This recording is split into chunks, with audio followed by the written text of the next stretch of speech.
اطہر حسین قاسمی صاحب museum Punjab national bank کے یہاں پر ہیں، ان سے گزارش ہے وہ یہاں تشریف لائیں۔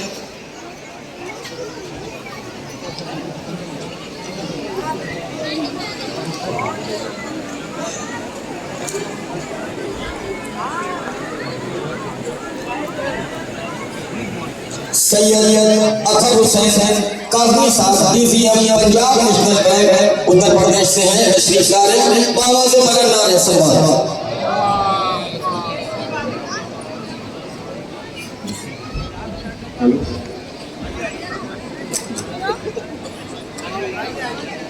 بسم اللہ الرحمن الرحیم، السلام علیکم ورحمۃ اللہ وبرکاتہ۔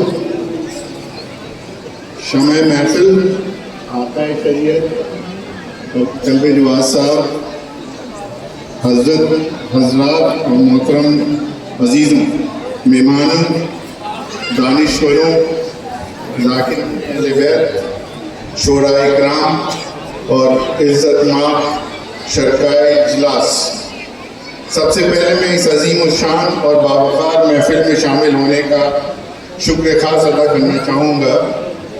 مجھے آج یہ تقریر کا موقع عطا کرنے پر میں مجلس انتظامیہ اور میزبانوں اسپیشلی میثم رضوی کا دل سے ممنون اور مشکور ہوں۔ اللہ رب العزت سے دعا ہے کہ وہ ہماری اس محفل کو قبول عام اور ہماری باتوں کو قبول خاص فرمائے۔ آج ہم حضرت عباس علمدار کی ولادت کی خوشی منانے کے لیے یہاں جمع ہوئے ہیں۔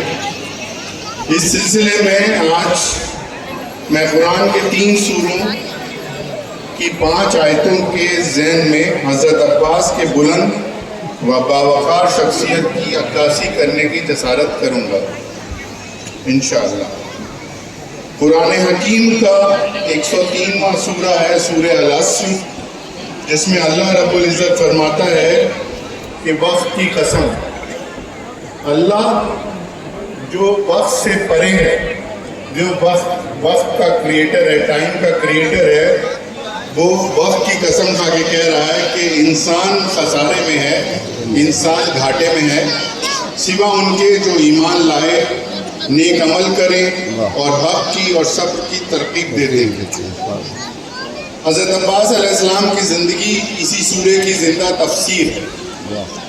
اگر ہمیں حضرت اس سورے کو زندگی میں دیکھنا ہے کہ کیا کوئی زندگی اس طرح کی ہے، تو ہمیں حضرت عباس علیہ السلام کو دیکھنا ہوگا، جو حضرت عباس علیہ السلام کا ایمان، ان کے نیک عمل، حق کی نصرت اور وقت آخر تک صبر، یہی وہ صفتیں ہیں جو انسان کو خسارے سے، اس تباہی سے بچاتی ہیں جس کو اللہ نے قسم کھا کے کہا تھا دوسری آیت میں کہ سبھی انسان گھاٹے میں۔ یہ 3 آیتیں ختم ہوئی، اب صرف 2 آیتوں کی آپ کو زحمت اور ہے۔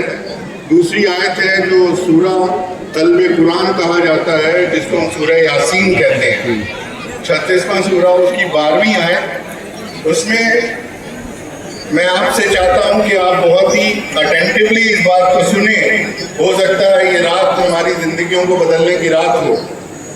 یہ 12ویں آیت میں اللہ رب العزت فرما رہے ہیں کہ بے شک ہم ہی مردوں کو زندگی دیتے ہیں، بے شک جتنے بھی لوگ مریں گے ہم ان کو پھر سے زندہ کریں گے، اور جو کچھ انہوں نے آگے بھیجا ہے اور دنیا میں جو آثار چھوڑے ہیں، ان کے جو انہی نے وہ کرم کیے تھے جو وہاں پہ پہنچ چکے ہیں، اور ان کے وہ آثار، اگر وہ کچھ جو یہاں پہ خیر کا کام ہو رہا ہے، جس نے یہ درگاہ کی تعمیر کی ہوگی، جنہیں نے کسی مسجد کی تعمیر کی اور اس کے اندر لوگ نماز پڑھ رہے ہیں، اللہ کا نام لے رہے ہیں، تو وہ آثار ہیں ان کے، تو ان کو آثار کو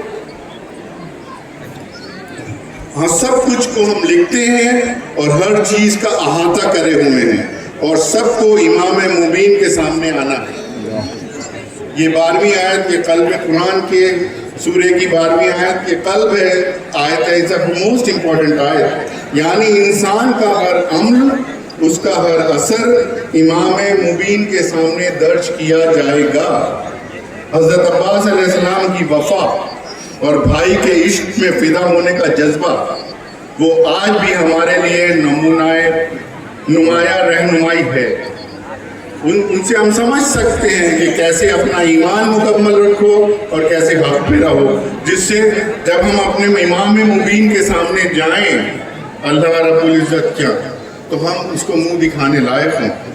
ان کی زندگی کا ہر ایک وقت، حضرت عباس علیہ السلام کی زندگی کا ہر ایک وقت ہمارے زندگیوں کے ہر ایک لمحوں کو، ان کی زندگی کا ہر ایک وقت ہماری زندگی کے ہر ایک لمحے کو اس لائق بنانا چاہتا ہے کہ ہم اپنے امام مبین کا سامنا کر سکیں جب اللہ کے ہمیں زندہ پھر سے کیا جائے گا. اور پھر آخری آیت اور زحمتیں تمام میری طرف سے، سورہ آل عمران قرآن کا تیسرا سورہ ہے جس میں 200 آیتیں ہیں. اس میں 160 نمبر آیت کی میں آپ کے سامنے تلاوت کرنا چاہتا ہوں. اللہ رب العزت فرما رہا ہے، اللہ تمہاری مدد کرے تو تم پر کوئی غالب نہیں آ سکتا. اگر اللہ تمہاری مدد کرے تو تم پہ کوئی غالب نہیں آ سکتا، اور وہ تمہیں چھوڑ دے، اگر اللہ تمہیں چھوڑ دے تو اس کے بعد کون ہے جو تمہاری مدد کرے؟ یہ اللہ نے سوال پوچھا ہے ہم سب سے کہ وہ کون ہوگا اس کے بعد، کس کی مدد مانگو گے؟ کیونکہ جو ساری مددیں جو اللہ الصمد ہے نا، سب اللہ پہ ہی ڈیپینڈنٹ ہے. ہم قرآن جب قل اللہ پڑھتے ہیں تو ہم کیا کہتے ہیں؟ اللہ الصمد، سب تو اللہ پہ ہی ڈیپینڈنٹ ہے. تو جب اللہ ہی نے آپ کو چھوڑ دیا تو آپ کی مدد کرنے کون آئے گا؟ اور مومنوں کو اللہ پر ہی بھروسہ کرنا چاہیے. اب اس کو حضرت عباس کی اگر زندگی سے آپ جوڑیں گے تو حضرت عباس علیہ السلام نے اپنے آقا، اپنے بھائی امام حسین علیہ السلام کی نصرت کی. ان کا توکل، حضرت عباس علیہ السلام کا توکل صرف اور صرف اللہ رب العزت. ان کی نصرت کا سبب یہ ہے کہ اصلی مددگار صرف اللہ رب العزت ہی ہے، اور جو اس کے لیے کام کرتا ہے، جو اللہ کے لیے کام کرتا ہے، تو اللہ رب العزت کبھی اس کو رسوا نہیں ہونے دے گا انشاءاللہ.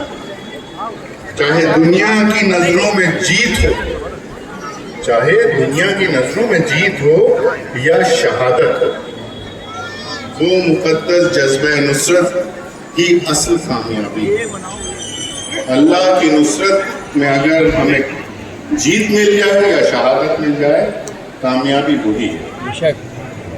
تو حضرت عباس علیہ السلام کا نام لینے کا مطلب ہے، جب ہم حضرت عباس علیہ السلام کا نام لیتے ہیں تو کم سے کم ہم ان 3 آیتوں کو اپنی زندگیوں میں اتار لیں.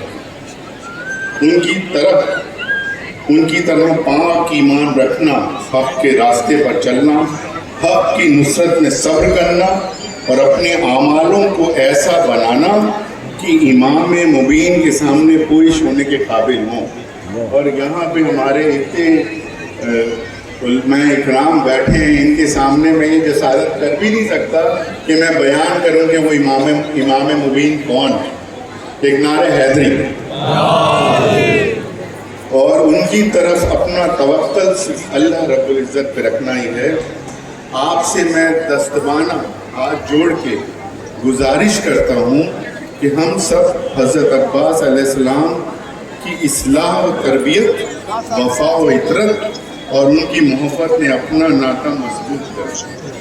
اللہ رب العزت سے ہم سب کو حیدر کرار علیہ السلام کا چاہنے والا، حضرت عباس علیہ السلام کا طرفدار اور امام زمانہ علیہ السلام کا عاشق بنا دے. آمین. وآخر دعوانا ان الحمد للہ رب العالمین. اور یہ اتنا اچھا پٹکا دیکھ کے، اتنا اچھا علم دیکھ کے، میرے نانا ظفر علی بیگ جن کا بہت مشہور امام باڑہ کچے ہاتھے میں ہے، اور وہاں سنڈے کو مجلس میں گورنرز بھی آیا کرتے تھے، تو ان کے چھوٹے بھائی تھے عرفان علی بیگ، تو وہ بہت اچھے نوحہ خوان بھی تھے یہاں کے. وہ فضل صاحب کے نوحے پڑھتے تھے، تو ان کا ایک شعر بس مجھے یاد آ گیا اس پرچم کو دیکھ کے کہ دریا کا کنارہ ہے ذرا سرد ہوا ہے.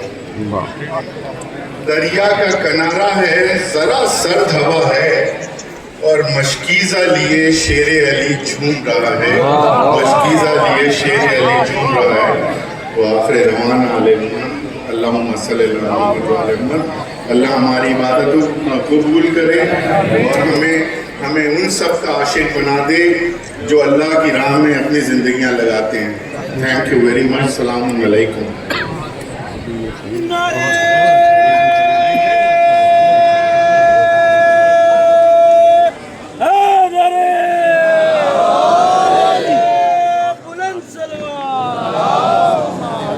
پنجاب نیشنل بینک کے ڈی سی ایم صاحب اطہر حسین کاظمی صاحب سورہ یاسین کی تفسیر بیان فرما رہے تھے۔ پروردگار